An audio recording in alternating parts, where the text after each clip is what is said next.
Boa tarde, compañeiras e compañeiros. Hoxe temos unha clase sobre lexislación no tempo libre dentro deste ciclo superior de animación sociocultural. Polo que, se tedes calquera dúbida, podremos resolver posteriormente na aula, pero hoxe sí que vos pediría que teñades un pouco de iniciativa e tratedes de pensar e resolver algún dos debates que imos xenerar hoxe. O primeiro sería pensar en que acontece cando aparece a palabra lexislación en tempo libre? A que nos estamos a referir?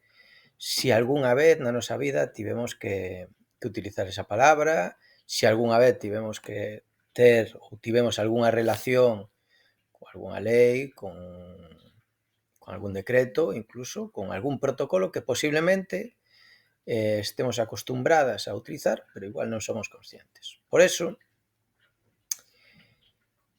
hoxe imos falar brevemente sobre que pode incluir a lei, que debería incluir. Estamos a falar de leis referidas a legislación, o sea, a tempo libre, quen as redacta, si protexe, se limita, si ten en conta esa realidade, non? Moitas preguntas que nos poden xurdir e que igual temos a resposta máis doada a topar ou incluso un pouco máis complicadiña. Para simplemente configurarnos no espacio, en Galicia podemos atopar a Lei 6 de 2012, do 19 de xuño de Xuventude de Galicia, que sí que fala sobre tempo libre, e aquí xurde unha dúbida moi importante. Por que falamos de xuventude para falar de tempo libre? Só incluye xuventude e tempo libre? Ou que máis pode incluir? Pois ben, se continuamos, podemos ver que máis específico nesa lei atopamos o decreto, o primer decreto 50/2000 e a súa ampliación 50/2012. Que se fala nese decreto? Que podemos atopar nese decreto? Que ven descrito nese decreto? Con todo isto, despois de irnos a ese decreto e esa ampliación, o que vamos a ter en conta é que fai aproximadamente 3 anos a Dirección Xeral de Xuventude e Voluntariado aproba unha proposta de decreto que aínda non se publica, e nesta proposta podemos atopar todos estes contidos: información xuvenil, formación das persoas educadoras no tempo libre, infantil e xuvenil, que se cadra é aquilo que máis nos pode interesar, as actividades de educación no tempo libre infantil e xuvenil, instalación xuvenil e carnés de servicios á comunidade. Dentro das formacións, dentro desa legislación, vamos a atopar os seguintes cursos. Aquí non vai o ciclo superior, recordade, de animación sociocultural. Por que? Sí, exacto.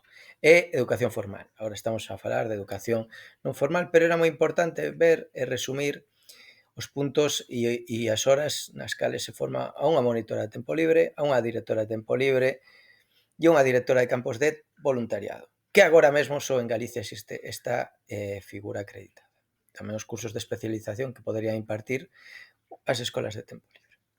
Tamén, que pensamos? Que tipos de actividades poden estar reguladas a través da legislación? Cales son esas actividades?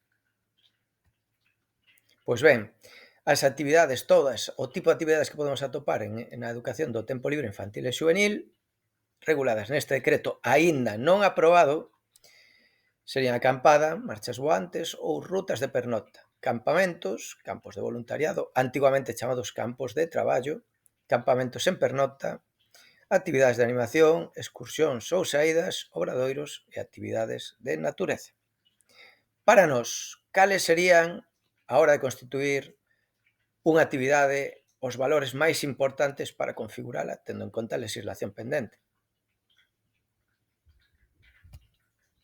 Pois, a recomendación habitual sempre se traballa dende a seguridade, dende a responsabilidade, exixindo unhas condicións laborais aptas, non precarias, unhas instalacións adaptadas a todas as persoas e unha formación específica que, como acabamos de ver anteriormente, se imparte a través das escolas de tempo libre.